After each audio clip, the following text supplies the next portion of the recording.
pada pemilihan wali kota dan wakil wali kota Banda Aceh tahun 2024 bersama perangkat kampung.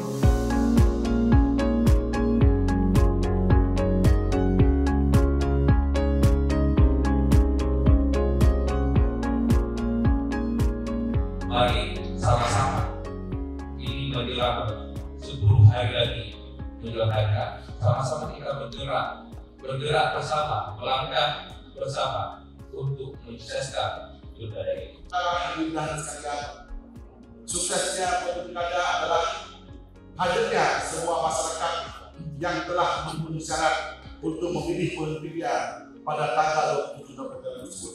Oleh karena itulah kami sangat mengharapkan kepada Bapak Ibu sekalian, mari bersama-sama kita mengajak saudara kita, keluarga kita, tetangga kita ikut mensukseskan pilkada di Kota Banda Aceh yang kita cintai dan kita banggakan.